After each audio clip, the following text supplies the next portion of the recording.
Pero bakit nagiging successful pa ang mga tao? Successful na. Kasi open sila sa lahat ng opportunity. Meron silang alam, maraming bagay. Pero nung nakita na negosyo ito, nag-humble down sila. Ayun, nakikinig sa akin. Sila may-ari ng business center office, kahit na paano kumikita na, and yet, nakikinig pa rin. How much more yung taong wala pang kinikita? Kaya dito mga kaibigan, the more wala ka, the more kayo magpakumbak. At pag dumating yung oras na kumikita na kayo, kailangan nakatapak pa rin sa lupa ang inyong mga paa. Okay ba yun? Yes. Attitude. Ano ang dapat ninyong aralin? This is business. Tama? Ang yumayaman dito, walang yumaman dito sa atin na hindi alam ang negosyo. Kailangan alam niyo yung OPP, Opportunity Plan Presentation. Nung una nga, akala ko ito, lang pera-pera eh. OPP yung kitaan. Kailangan namatay kayo ng product demonstration para malaman niyo ang uses and application ng product. Ito ginagawa ko, NDO, New Distributors Orientation. Sa office, ginagawa ito every Tuesday. Kagabi, ito rin po ang topic ko sa head office. Grabe, puno-puno ng tao. Ito kailangan nyong mamaster yan. Umattend kayo at least 5 times. At least 5 times each. Why? Guys, this is a copy business. Huwag kayong maiinip sa mga seminar. Walang yumaman dito na hindi kayang ipaliwanag ang negosyo o ang marketing plan. So kung talaga kayo seryoso ngayon pa lang, mga kaibigan, huwag niyo patagalin isang buwan o 2 buwan na hindi mo ito alam. Are you with me? Yes. Now, kapag itong ginagawa niyo ngayon, medyo alam mo na, kailangan itong seryosohin. Kayo ba talagang seryoso sa pagyaman? Yes. Alam niyo po, marami mga tao ma-attend sa akin. Ilang beses na, ilang buwan na, iba dyan, isang taon naman sa mga seminar ko, mga trainings ko, pero hindi pa rin umaangat. Kasi hindi seryoso. Akala nila, pag kami nagtuturo, tatawa lang, papalakpak, magpapaway, magagrabe, kailangan seryosohin. Kayo ba'y naniniwala na lahat ng bagay ay kailangan seryosohin? Yes. Yes or no? Yes. Example, bakit ako hanga-hanga sa mga negosyanteng Chinese? Ganun sila kaseryoso.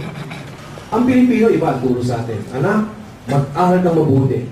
Pagkatapos ng pag-aaral, maghanap ka ng magandang trabaho. Chinese, iba.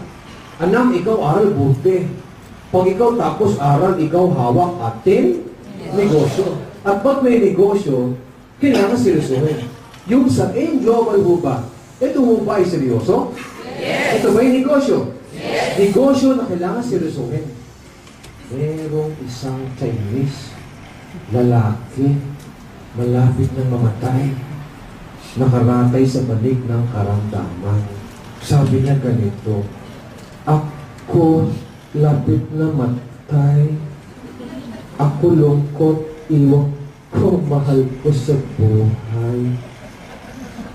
Nasaan aking mga magulang? Sumagot yung magulang, aming anak, dito lang kami iyong tabi. Nasaan aking mga kapatid? Aming kapatid, dito lang kami iyong tabi. Nasaan aking asawa? Sumagot yung asawa, aking asawa? Dito lang ako iyong tabi. Nasaan si Junior? Aking itay, dito lang ako iyong tabi. Malapit na matay, di ba? Nasaan si Nene? Aking itay, dito lang ako iyong tabi. Nung narinig yun, biglang bumangon yung tatay. Ano? Lahat kayo dito aking tabi? Sino bantay ating tindahan?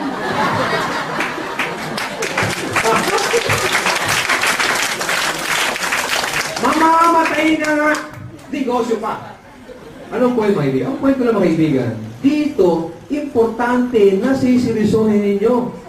Negosyo to, kailangan siniseryoso. Pag may mga seminar, may mga training, invest time. Seryoso. Kapag may mga downline kayo, alagaan nyo, downline ninyo. Alamin ninyo mga produkto. Ganun ka seryoso. Yung mag-asawang tiyensa, ganun ka seryoso, nagtayo nga ng business center. Gumastos para pagandahin to. At alam nyo ba, isa sa ang Las Piñas na business center, ang nakita kong napakaganda. Tama? Ang business. Kaya ito ang pinakaganda talaga.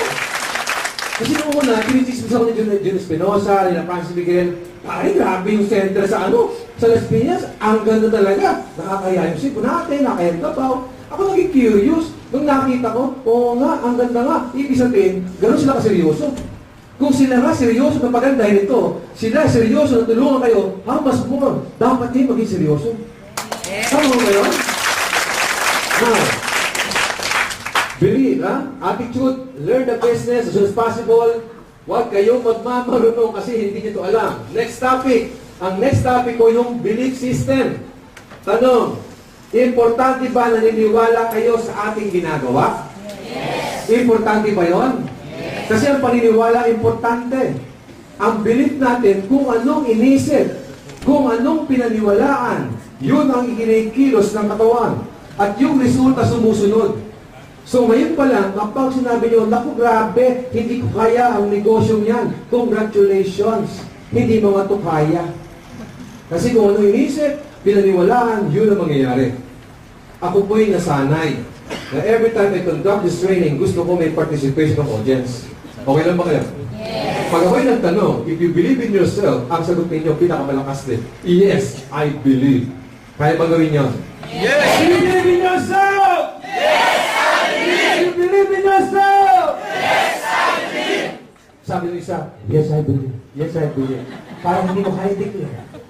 Bakit? The more mo sinisigaw yun, na magnet mo, naniniwala ka sa sarili mo at sa inyong ginagawa.